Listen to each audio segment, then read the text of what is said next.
साथियों, आज मैं आपको राहु और केतु के बारे में बताऊंगा। वैसा तो एक ये अपनी स्टोरी है कि भाई जब समुद्र मंथन हुआ था तो उसमें अमृत भी निकला था। विष्णु भगवान ने कहा था कि भाई लाइन में एक तरफ सुर बैठ जाएं, दूसरी तरफ असुर बैठ जाएं। तो एक राक्षस था स्वरभानु, वो देवताओं वाली लाइन में बैठ गया था और इसको जब पहचान लिया गया कि ये राक्षस देवों की लाइन में बैठा है तो विष्णु भगवान ने अपने सुदर्शन चक्र से उसका सिर काट दिया था। तो जो सिर वाला हिस्सा था वो राहु बन गया और जो धड़ वाला हिस्सा था वो केतु बन गया। चलिए, ये तो एक पौराणिक कथा है, ये तो पौराणिक कथा है, ये तो जो है। अब बात आती है आपकी कुंडली के अंदर जो है आपके 9 ग्रह दिखाई देते हैं। 9 ग्रह कुंडली में होते हैं। जैसे कि इसमें आपका क्या है, सूर्य भी है, चंद्रमा भी है। चूँकि हम पर असर करते हैं इसलिए सूर्य और चंद्रमा को ग्रह ही मान लिया गया है ज्योतिष के हिसाब से। बाकी बुध, शुक्र, मंगल, बृहस्पति, शनि, ये ग्रह तो हमको दिखाई देते हैं, पर राहु और केतु तो दिखते नहीं हैं। राहु केतु का क्या चक्कर है, ये कहाँ से आ गए राहु और केतु?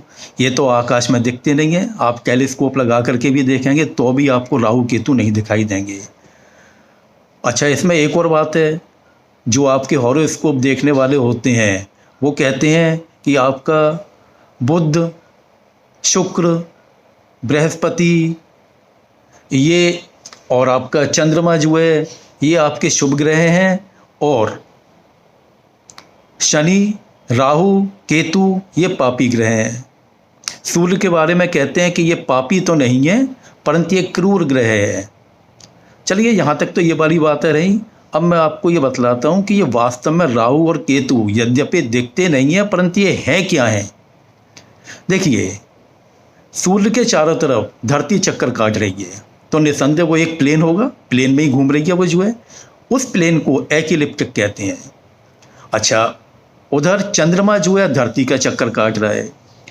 धरती का चक्कर काटते काटते चंद्रमा जो है उस एक्लिप्टिक को फॉलो नहीं करता है, वो एक्लिप्टिक पर नहीं घूमता है, बल्कि उसकी ऑर्बिटल प्लेन जो है वो दूसरा है।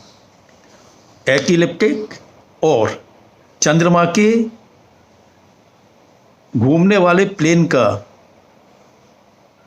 जो इंक्लिनेशन है वो करीब करीब 5.2 डिग्री है, करीब करीब।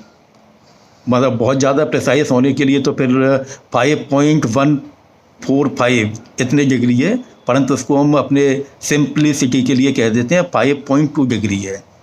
अब देखिए, अगर 2 लाइन एक दूसरे को काटती हैं तो एक बिंदु बनता है। 2 प्लेन एक दूसरे को काटेंगे तो क्या बनेगा? एक लाइन बनेगी। इसी प्रकार एक्लिप्टिक और चंद्रमा की ऑर्बिट का प्लेन जब दोनों एक दूसरे को काटते हैं तो एक लाइन बनती है। वह लाइन जो है उसमें एक पॉइंट को राहु कहा गया है और दूसरे को केतु कहा गया है। अब होता क्या है कि ये पॉइंट जो है ये बेसिकली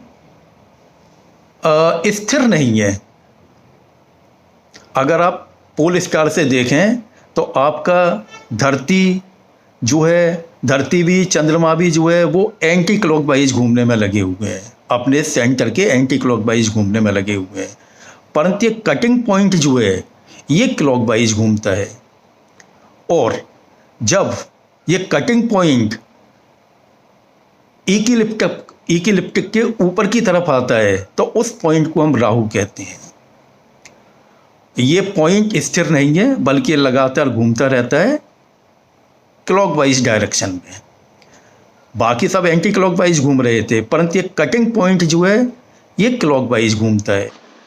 यह कटिंग पॉइंट जो है स्थिर तो है ही नहीं है। साथ में क्या है कि यह चंद्रमा और धरती का जो प्लेन जो है उसके ऊपर जो है ये ऊपर नीचे एक साइन वेव की तरह घूमता रहता है और इस प्रकार यह पूरा साइन वेव बनाता है और ये एक साल में जो है 19.355 डिग्री घूम जाता है। इस प्रकार इसको उसी पॉइंट पर दोबारा आने के लिए उसी पॉइंट पे दोबारा आने के लिए जो है 18 साल और 6 महीने लगते हैं। ये 18 साल और 6 महीने जो हैं यही आपके राहु की दशा होती है। हॉरोस्कोप के हिसाब से जो ग्रह दशा जो होती हैं, तो राहु की दशा जो है 18 साल 6 महीने वैसा होती है, परंतु हमने सिंप्लिसिटी के लिए राहु की दशा जो है 18 साल की मानी हुई है। तो ये राहु और केतु का ये कंसेप्ट है, यद्यपि ये दिखते नहीं है परंतु इनका असर इंसान के ऊपर होता है, क्योंकि इनके होने से धरती के ऊपर एक लेटरल फोर्स लगता है। लेटरल फोर्स होने से जो है आपका वो धरती को अलाइन करने की कोशिश करता है। वो लेटरल फोर्स जो है भाई सूर्य के चारों तरफ घूम रही है, तो वो एक फोर्स हो गया, वो एक प्लेन में फोर्स हो गया। और जब चंद्रमा जो है इंक्लिनेशन पर 5.2 डिग्री के इंक्लिनेशन पर घूमता है, तो धरती के ऊपर एक लेटरल फोर्स भी लगता है, जिससे कि धरती पर फर्क पड़ता है। इसीलिए हमारे ऋषि मुनि यानी हमारे पुराने वैज्ञानिकों ने इस वाले फोर्स को भी कंसीडर किया था। उन्होंने अपने चाहे हॉरोस्कोप कहिए या उन्होंने जिस माध्यम से भी था, उन्होंने इस वाले फैक्टर को भी कंसीडर किया था। चलिए अंत में ये है कि आप कृपया मेरे चैनल को सब्सक्राइब करें, जिससे कि मैं आपको भविष्य में भी अपने सनातन धर्म की उपलब्धियों के बारे में, सनातन धर्म के जो आधार हैं उनका वैज्ञानिक विश्लेषण मैं आपको बता सकूं। धन्यवाद।